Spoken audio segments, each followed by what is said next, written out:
언니 요새 13월에 월급이다 폭탄이다 이러면서 연말정산 얘기하던데 도대체 뭐예요? 연말정산이 뭔지도 몰랐어? 네. 네? 매우 쳐라! 우리 돈덕이는 사초생이니까 모를 수도 있지. 연말정산을 한번 얘기를 해줘야지 생각을 한 게 벌써 1년이 넘어버렸어. 연말정산이 뭔 줄 알아야 어떻게 준비를 할 줄도 알게 되고, 그래야 13월에 폭탄이 아니라 13월에 월급을 한 번 더 받는 덕이가 될 거 아니야. 열심히 연말정산에 대해서 가르쳐줄게. 오늘 한번 달려보자고. 고고고! 월급을 받잖아. 그러면 나라에서 번 돈을 그냥 다 주지 않아요. 일을 해서 돈을 벌었으니 이 나라에 소득세를 내거라. 그래서 근로자한테 소득세를 매기는 게 근로소득세야. 근데 그 근로소득세를 원천징수 형태로 떼가는 걸 갑근세라고 얘기한단 말이야. 어떤 동생한테 야 갑근세를 떼잖아 그랬더니 갑자기 근로소득세를 뗀다고? 이러는 거야. 그래! 갑자기 근로소득세를 우리한테 떼간다고. 근데 나는 열심히 이거저거 나라에서 기부도 하고 다른 세금도 내고 소비도 열심히 하고 그래서 돈 시키는데 내가 막 열심히 돈 썼어. 나라에서 떼간 세금보다 내가 뭔가 공제받을 게 더 많아서 나는 세금을 더 많이 냈어. 그러면 돌려받아야 될 거 아니야. 반대로 미리 떼간 세금보다 내가 훨씬 더 적은 돈을 쓰거나 공제받는 게 너무 없어. 그래서 나라에서 야 너는 좀 내가 더 떼가야 되겠어 할 수도 있잖아. 그거를 더 내야 되는지 아니면 돌려받아야 되는지 정산을 한번 해보자 연말에. 이것이 연말 정산이야. 도대체 정산을 하는 건 좋은데 정산을 뭘 어쩌고 저쩌고 어떻게 하겠다는 거야. 궁금하지. 제일 먼저 첫 번째 잡아야 되는 개념이 총급여라는 개념이야. 그럼 연봉하고 총급여는 뭐가 다르지? 막 이런 생각이 들 수 있잖아. 총급여는 빼기를 좀 해야 돼. 내 소득 중에서도 비과세 급여 항목들이 있거든. 이건 뭐냐면 식비라든지 교통비를 지급을 한다든지 이런 식으로 회사에서 정해놓는 게 있어. 그러니까 이런 비과세 급여 항목은 빼고 정리를 해보면 총급여액이라는 게 산정이 돼. 자, 총급여가 한 예를 들어서 3천만 원이다. 공제를 나라에서 일단 해줘. 왜 해주냐? 한 인간이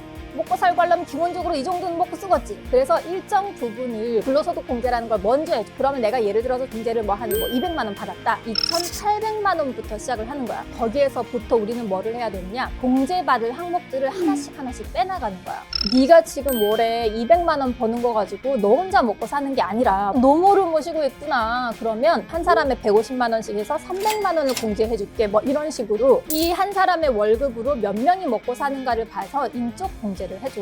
이때 또 팁이 있다. 우리 엄마 아빠가 젊으실 때 성에 눈뜨셔가지고요. 나이가 너무너무 젊어가지고 내가 인적 공제 대상이야. 부모님을 늘 수가 없어요. 이런 경우에는 할머니 할아버지를 공략해. 70세 이상이시고 소득도 없으시고 이럴 수 있잖아. 근데 언니나 오빠나 사촌이나 뭐 이런 사람들이 먼저 하지 않았는지 확인해야 돼.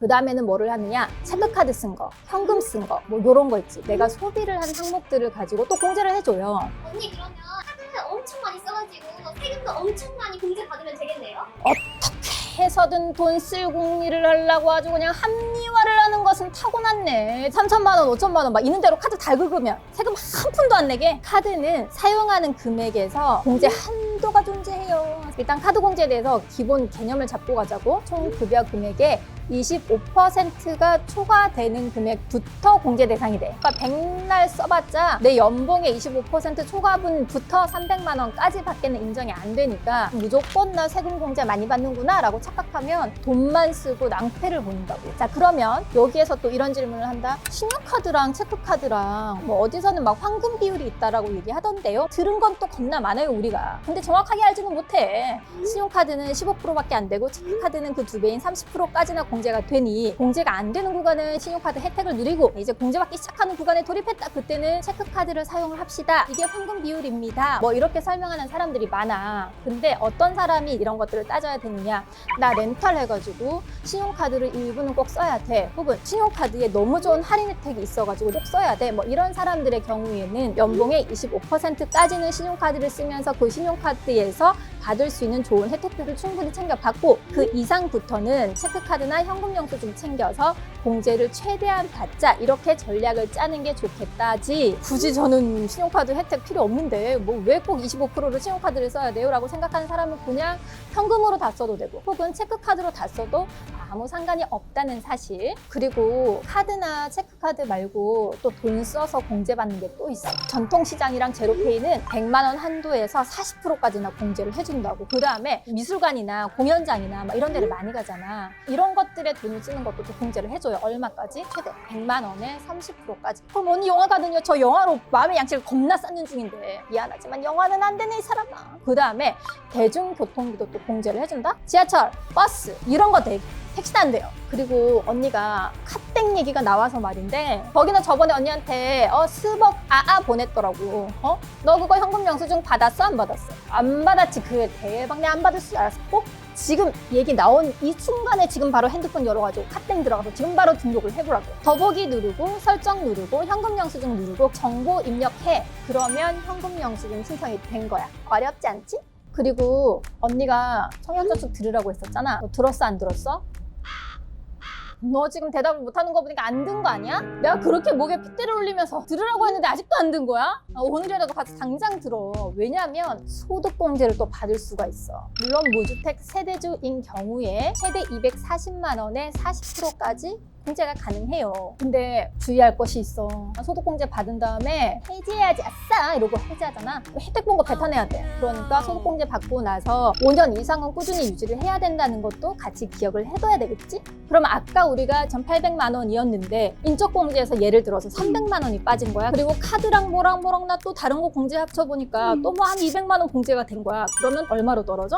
이거를 우리는 과세 표준이라 그래. 그래서 여기 최종적으로 결정된 과세 표준 금액 있지. 거기에다가 소득세 세율 구간이 따로 있어. 뭐 얼마부터 얼마까지는 소득세율을 몇 프로로 곱해서 세금을 계산해라. 그래서 나의 과세 표준에다가 해당되는 세율을 곱하잖아. 그러면 결국 나 세금 얼마 내야 되는구나 라고 세액이 결정이 돼. 그러면 세액공제는 뭐예요? 너 세금 100만 원 내야 되는데 55만 원을 세액공제 해줄게. 그러면 45만 원만 세금 내면 돼. 이런 식으로 세금액 자체를 공제해서 빼주는 거, 이게 세액공제야. 이제 이해가 갔네. 소득을 낮추는 거 소득공제, 세액을 낮추는 거 세액공제. 깔끔하게 정리됐지. 언니 회사에서 세액공제 도움된다고 연금저축펀드 이런 거 하라는데 도대체 뭐가 뭔지 하나도 모르겠어요. 대부분 금융회사에 이제 종사하시는 분들은 장점만 계속 말씀하시지. 이거 나라에서 이렇게 혜택을 주고 8% 막 10몇 프로 이런 수익률이 없습니다. 왜 가입 안 하십니까? 막 이렇게 해서 사람들 머릿속에 연금저축 가입하면 무조건 세금 엄청 돌려받겠네 이런 생각이 있는 것 같아. 연금저축 상품들은 연에 최대 400만 원까지 집어넣어야 되고 연봉이 5,500 이하잖아. 그러면 400만 원에 16.5%에 해당되는 금액을 세액공제를 해줘. 연봉 5,500만 원 이상이면 400만 원에 13.2%에 해당되는 금액을 세액공제 해줘. 절대로 그냥 다른 사람의 말만 듣고 그렇게 생각하지 말고 연금저축 계좌의 종류부터 일단 또 알고 있어야 돼. 세 가지 종류가 있어. 연금저축 신탁이 있고 연금저축 보험이 있고 연금저축 펀드가 있어. 근데 이 세 가지는 그냥 운영하는 금융사의 차이일 뿐 세액공제를 해주는 상품의 성질은 다 동일해. 근데 은행의 신탁이 수익률이 제일 낮거든. 그래서 사람들이 요건 잘 안 해. 그래서 요건 좀 적어놓자고. 그러면 보험회사에서 운영하는 개인연금저축이라는 상품이 있어. 장점은 나중에 연금으로 받을 때 죽을 때까지 연금을 받는 종신연금형을 선택할 수 있다는 거. 그리고 약속한 금리를 확정적으로 준다는 거. 여기서 마이너스가 난다거나 이럴 순 없지. 그러면 단점은 뭔데요? 보험회사다 보니까 사업비를 먼저 떼가. 내 원금이 되려면 시간이 좀 걸릴 수 있겠네. 그러면 연금저축 펀드는 뭐예요? 말 그대로 펀드로 운영을 해서 내가 적립한 이 돈이 수익이 날 수도 있고 손해를 볼 수도 있는 상품이 연금저축 펀드야. 자, 근데 연금저축 펀드는 연금으로 개시할 때 아까 보험사 상품처럼 나 죽을 때까지 연금 주세요. 이건 안 돼. 종신연금형이 선택이 불가하다라는 단점은 있지만 어떤 펀드에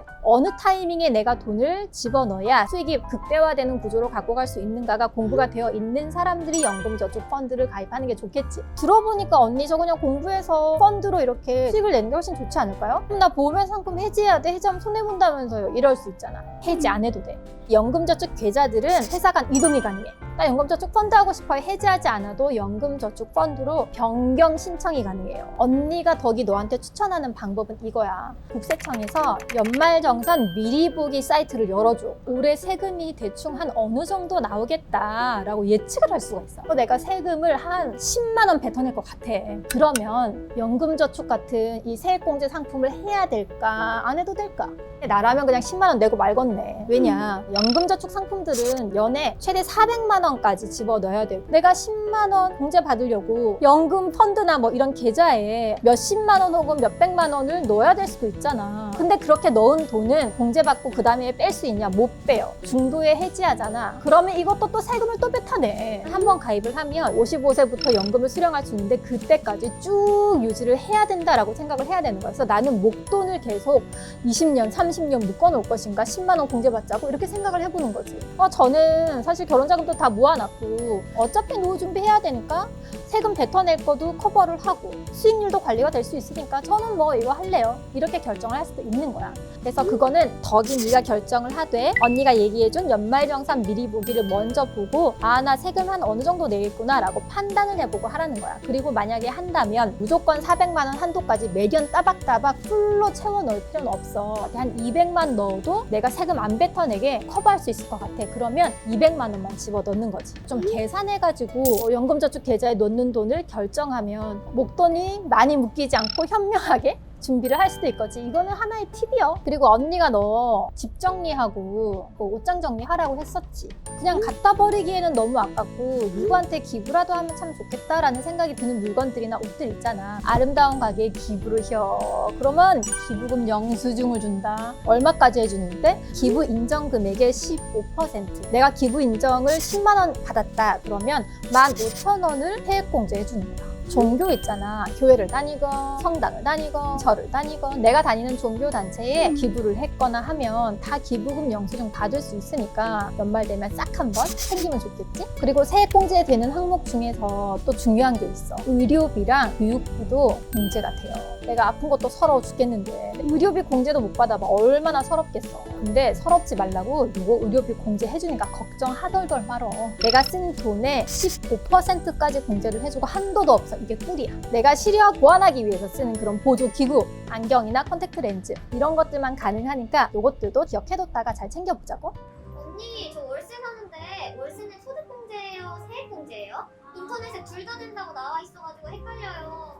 그래도 월세가 세금 감면 혜택이 있다는 거를 네가 아는 것만으로도 언니는 굉장히 뿌듯하구나. 자, 연봉 7천만 원 이하잖아. 그리고 무주택 세대주야. 그리고 내가 거주하는 곳이 시가 3억 원 이하의 주택이야. 그러면 총한도 750만 원 이하에서 세액공제를 받을 수가 있어요. 연봉 5,500만 원 이하면 12%까지 공제를 해줘. 이건 무슨 얘기야? 내가 만약에 월세를 다 더해보니까 1년 동안 1,000만 원이나 낸 거야. 그러면 그 1,000만 원의 12%인 120만 원을 세액공제 해주는 거지. 그리고 연봉 5,500만 원을 초과하잖아. 그러면 10%까지만 공제를 해줘. 근데 세액공제의 대상에 해당되지 않는 사람들이 있을 거 아니야. 연봉이 7천만 원 이상 넘어가는 사람이거나 유주택자, 그리고 월세집이 3억 원 이상이다. 뭐 이런 사람들은 소득공제를 해줘요. 300만 원이나 총 급여의 20%인 금액 중에 더 적은 금액으로 공제가 되는 거고, 당연히 세액공제 받는 금액이 크니까 세액공제를 받을 수 있으면 받아야지. 세액공제를 못 받는 사람들은 소득공제를 신청할 수 있으니까 자격 요건을 확인하고 나한테 해당되는 거를 신청하면 되겠지? 더가 너 다른 애들 대기업 다니고 잘 나가고 막 이런다고 부러워했었잖아. 기죽을 거 하나도 없어. 우리가 중소기업 댕기면 혜택이 많잖니. 소득세 감면 혜택이라는 게 있어. 150만 원 한도 내에서 근로소득세 90%까지 감면을 해줘. 근데 이제 나이 제한은 있어. 15세에서 34세까지. 신청은 어떻게 하면 되는데요? 그냥 회사에 감면 신청서를 내기만 하면 돼. 그래서 이거는 내가 중소기업 다니는 사람이다 하면 잊어버리지 말고 연말정산할 때 챙기자고. 봐봐, 오늘 정리해보니까 이제 연말정산이 뭐고 어떤 것들을 챙겨서 내가 세금을 좀 줄여야 되고 이게 좀 감이 잡혔어? 올해도 아직 11월, 12월 2달이나 남았으니까 소득공제하고 세액공제 구분해서 내가 챙길 수 있는 것들 꼭 챙기고 연말정산 결과가 13월에 월급으로 돌아왔으면 너무너무 좋겠구나. 언니는 이제 갈게. 안녕.